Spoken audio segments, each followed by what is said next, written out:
How do I do the clap? There we go. There, perfect. Okay, so hello. Thank you thank you so much for meeting me. I loved reading your story, and I would love for you, if you don't mind, just to tell us a little bit about yourself, your name, what got you started, and how it was a kind of accumulation of all of your experience this far to bring you to a wonderful alternative and sustainable forestry. Yeah, so it kind of all began with me growing up horseback riding as a kid and back home in the UK, and just being part of kind of outdoor lifestyle, I suppose. And then after I graduated university, my husband and I decided that we would come out to Alberta and see what life was like out here instead of, congested back home. And it was, there's just not a lot of opportunity back home to have wide open spaces and land and opportunities in farming, especially.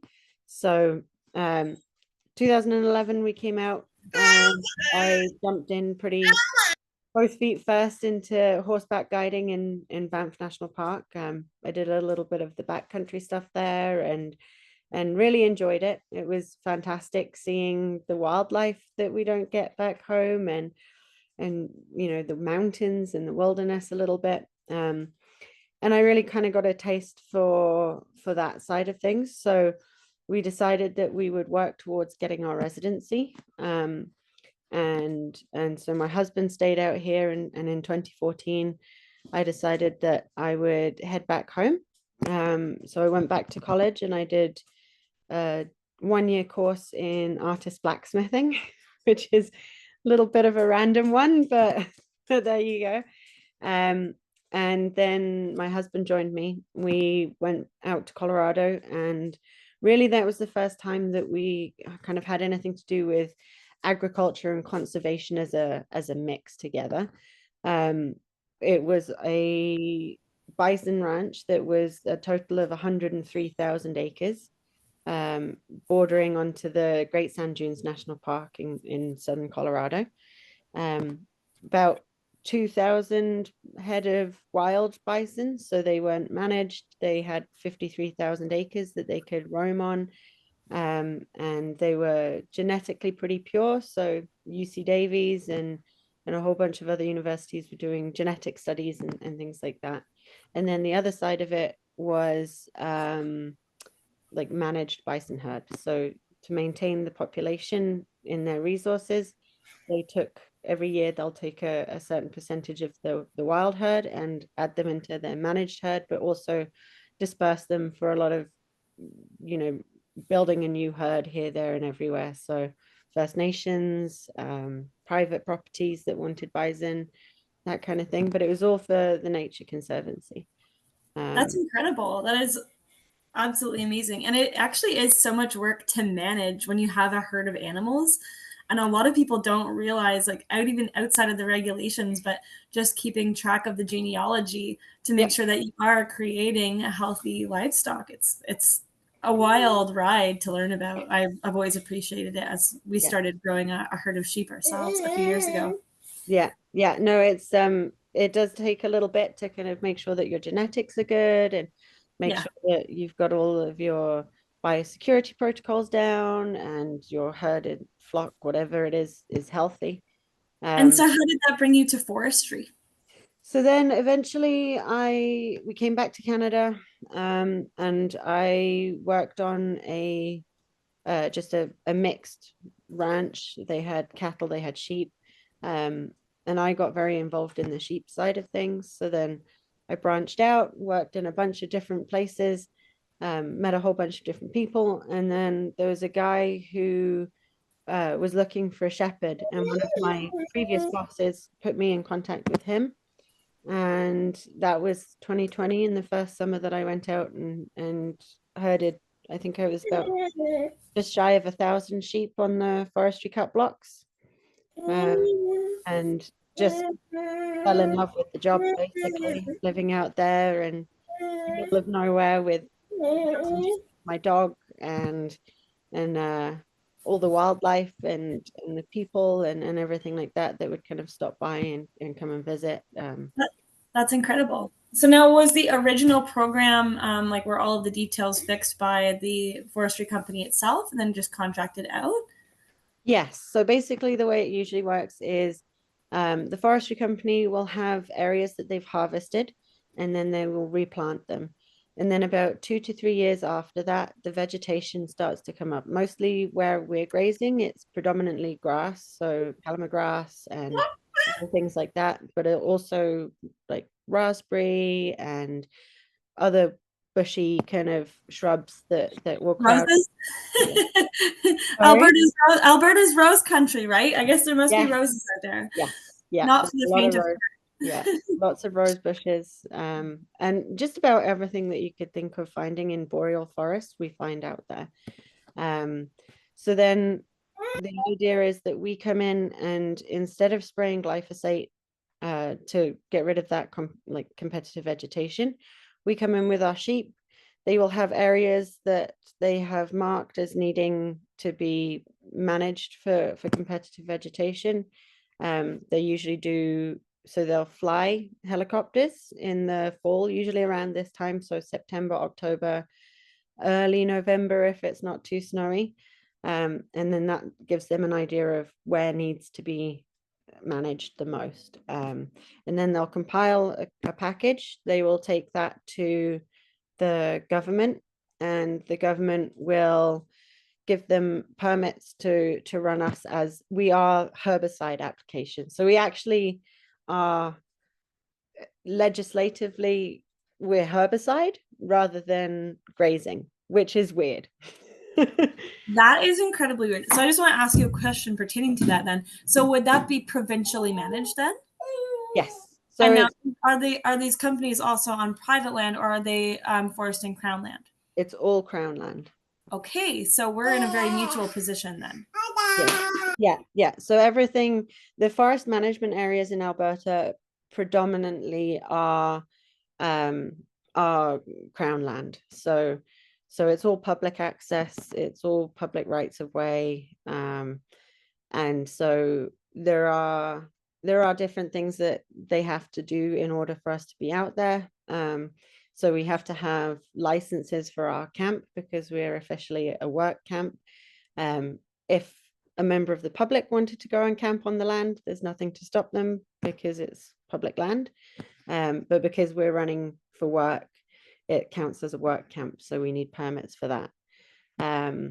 Likewise, if we need to draw water from creeks and things like that for the sheep, so we need to get licenses. It's called a temporary diversion license, and basically we try to figure out how much water we're likely to use over the summer, over the course of the time, and then we'll find areas that we'd like to pump from. Usually we look for creeks that have a decent flow to them, so the water's good and clean.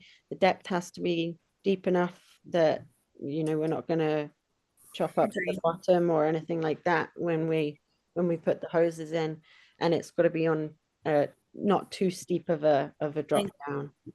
And so then once we have identified areas, we submit that to the government, and they will go through it and make sure that we're not going to take too much from that water course. Well, it's incredible that they have that much, even just watershed management and conservation in mind when Yeah, you consider the alternative, which completely ignores all of those conservation. yeah, yeah. So we have also like any ephemeral stream, any wet area, anything that is like a flowing body of water at any point during the year, whether it's seasonal or year round. Um, if we need to cross that with the sheep, we have to build bridges, and then that is just to mitigate us punching out all of that and changing the flow rates, changing the capacity and volumes. So we That's do, incredible. yeah, we do quite a lot of close work with the government to make it so that we're having as little impact as possible on That's the habitats. that's wonderful. I really hope that we can adopt this in the same respect. I keep getting multiple requests for this question, and I'm just going to hand it over to you. It is, what stops the sheep from eating the pine seedlings? They As don't opposed, like it. It's a preference thing.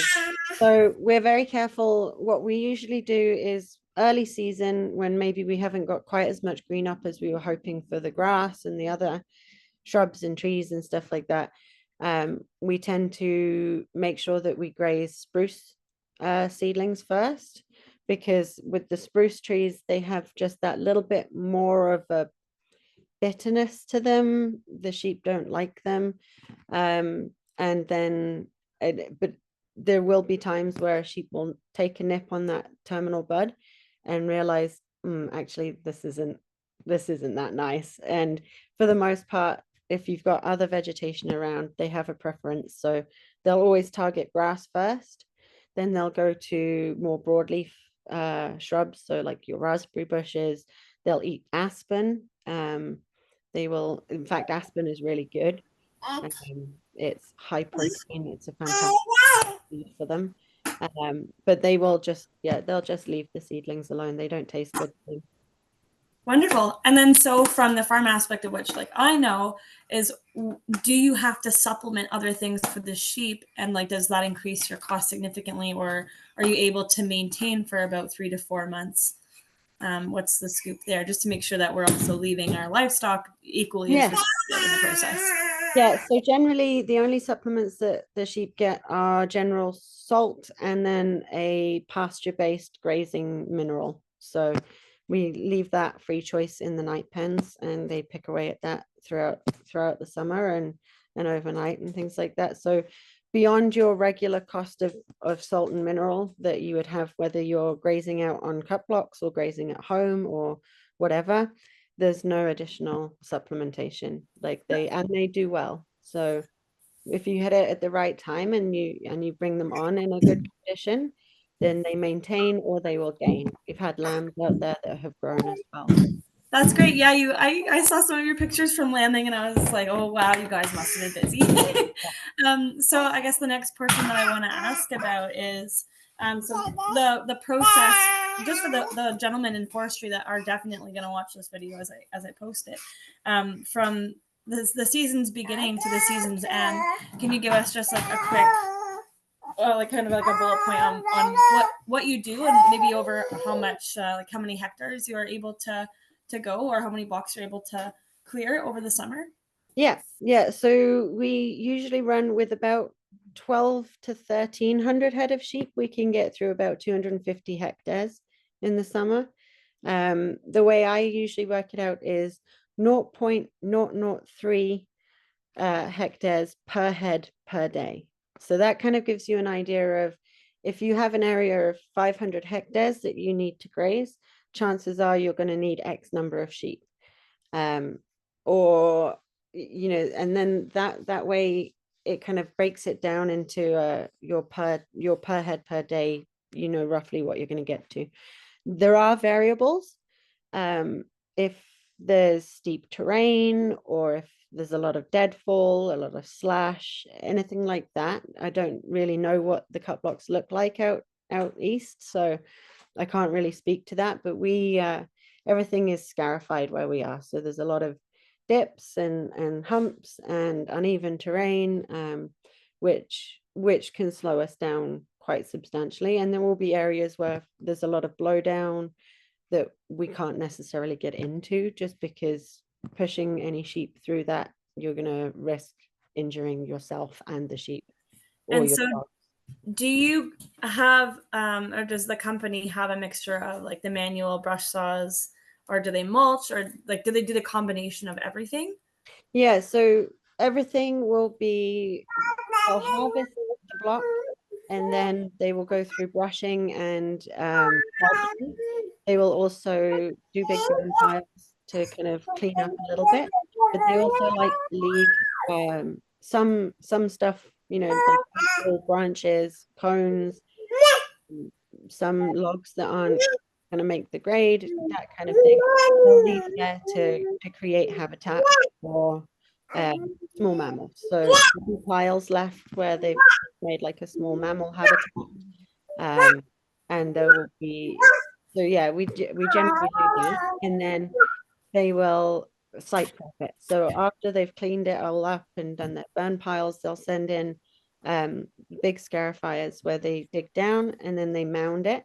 And they'll plant seedlings on top of the mounds just to give those first 2 to 3 years, the seedlings have a chance to kind of be higher up than the competitive vegetation around them. Um, Once it's been planted for 2 to 3 years, that's where we come in. Generally, it's more to do with the age of the seedling. So if they Yeah. plant 1 year old seedlings, we can go in 2 years after. If they plant 0 year old seedlings, then we'll have to wait until the third year to hit it with the sheep. So, Yeah, it would be really cool to see if we can implement this because we would have one of our local forests actually hitting its second or third year now. And oh, okay. so, Yeah. yeah, this is a well-timed project, I think. Yeah. And how are you set up for sheep? Like you said there's a lot of farmers. Is it mostly So, small flocks, some large flocks? so honestly, I'm not too sure. As far as I know through my community of sheeple, we have a lot of like 50 to I'd say 400 flock. And Yeah. I only know about two other people that have over 1,000 sheep. So I'm curious what the partnership looks like in Alberta and how they or like how you guys partner with farmers or what are the partnerships you have with farmers that help maintain this and like do they get cuts of wood and in like an equal take so that they can help with their barns or how does that work? So the way it works for me is I kind of act like the middleman. So I will rent sheep from producers. So my producers I've been working with, one of them particularly since 2020. So we've got a long-standing relationship and they are hydrite colonies is mostly where I get my sheep from. They have Okay. the large flocks. The general rule is that it's better if you can get sheep from as few places as possible. That way, your biosecurity issues are mitigated as much as possible. So at the moment, I run two separate flocks that have been grazing together now for 2 summers.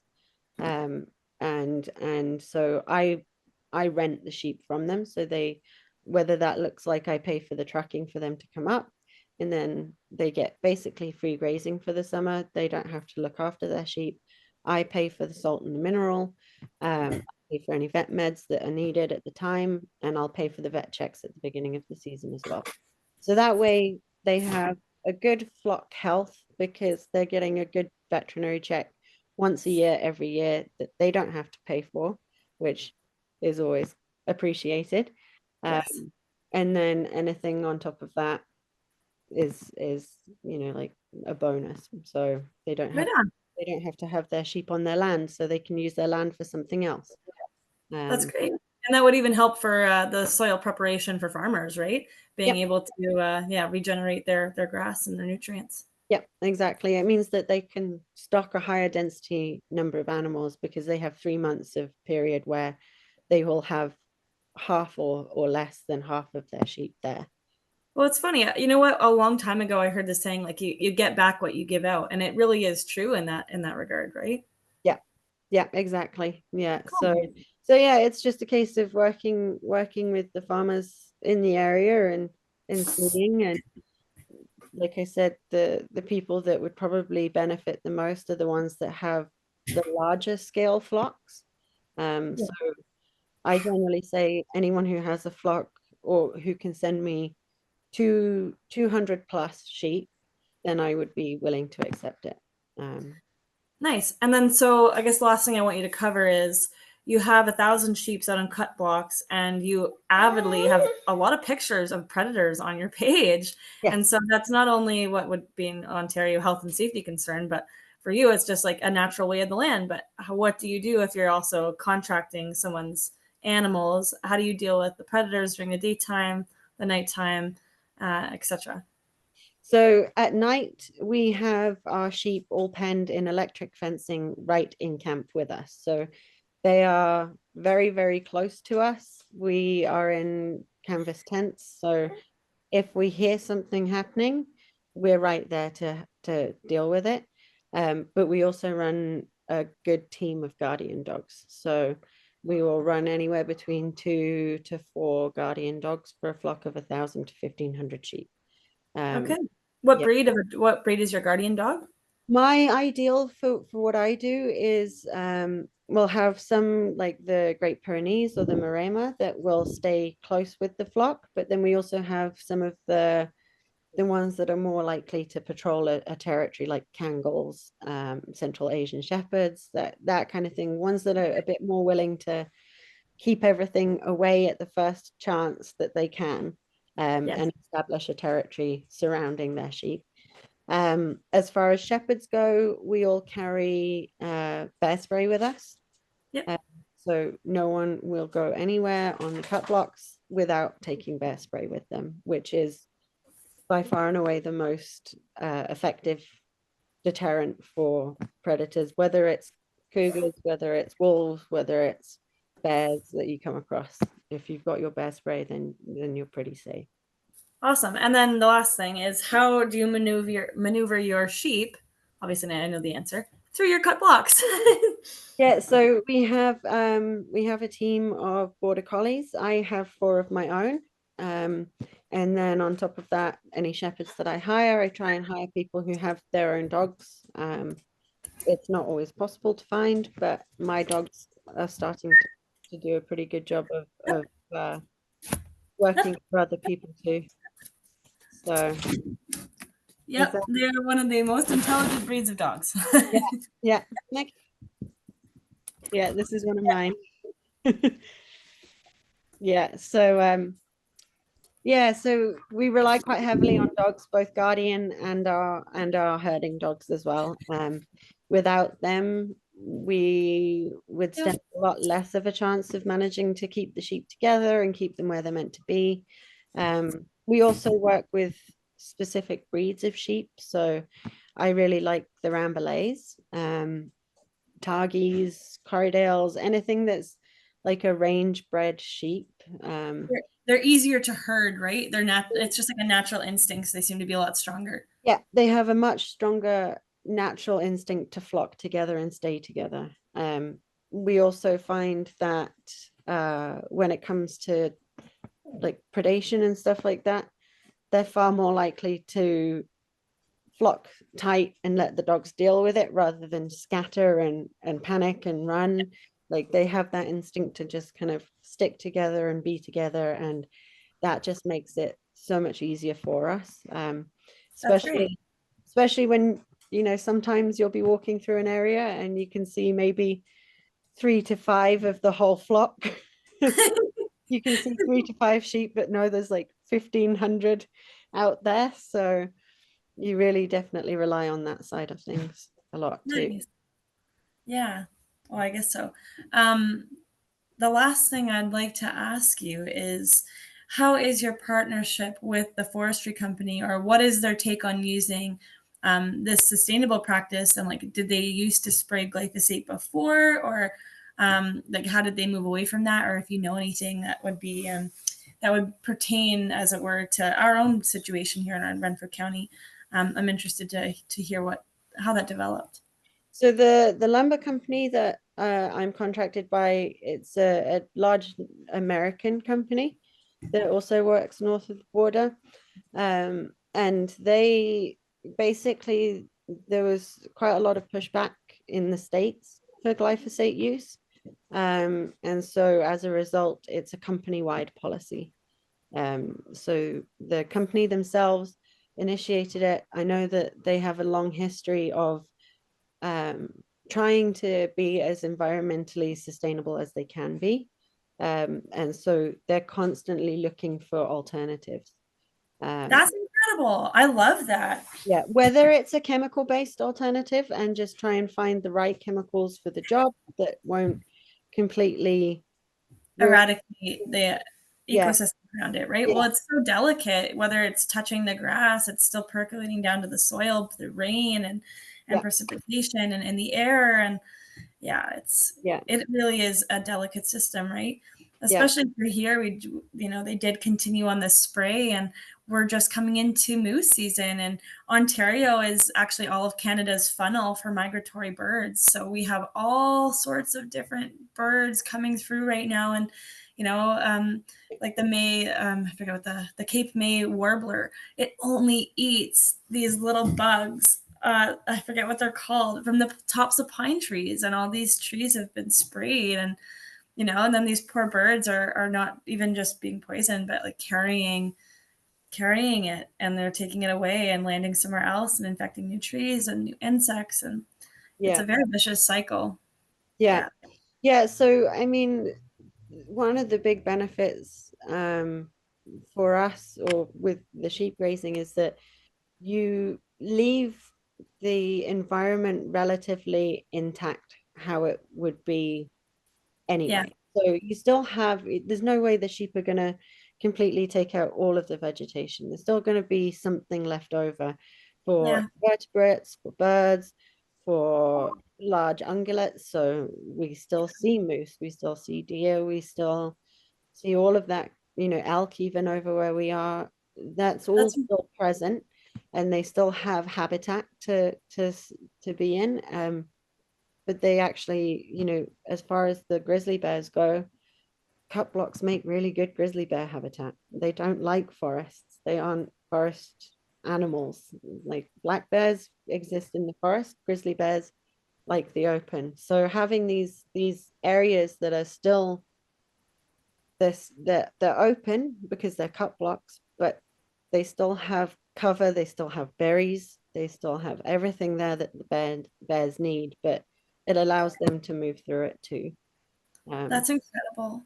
yeah, Well, I want to thank you so much for sharing all of your wisdom and your, over a decade now, really, of a cumulative experience, whether that be just you know, your experience in agriculture all the way to forestry now. I think it's just incredible, and I want to thank you for being a leader and being able to step up and create, because you also took the risk, right? You took the risk on creating a company based on a need. And obviously that involved a huge investment of time and money, and like the sacrifices that we make as small business owners is incredible. So yeah, thank you for going out of your way to protect the environment in one way, and also partner with farmers who are hurting in this economy and also need help. I think that you are just a magical human, and I really hope that when some of the people that are in this area see this, it also encourages them and gives them an incentive to see that it's not only a wonderful alternative to like forestry, but also for farmers. Like you get a lot back, and you yeah, get back what you give out. So thank you yeah, so much. I'm just so grateful. yeah, no problem. It's I feel like I'm lucky in that I get to do it, and I've been there from the very beginning, and or I guess the reinstatement of it, because it's been going on in BC for a long time, and things have cropped up that meant that it was no longer a viable option there, such as the mostly the bighorn sheep, Dall Yeah. sheep habitat, which is completely understandable. Um, so being able to implement it in a new wave in Alberta has just been really neat, that it's given me an opportunity as well. Like, I mean, Well, I think because you did it.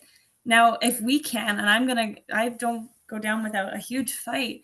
You started you've started something, and it's yeah, obviously something that's happening all across Canada, right? People are looking for alternatives, and food has never been in the same situation as of what it is right now, right? So yeah. being able to be sustainable, and not just forestry, but also agriculture, is just crazy. And Well, also, then, I don't know if you knew this, but I know, like in our province, the most lobbied politicians are actually agriculture and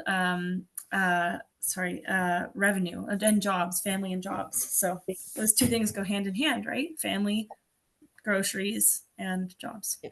well, and I also think, there's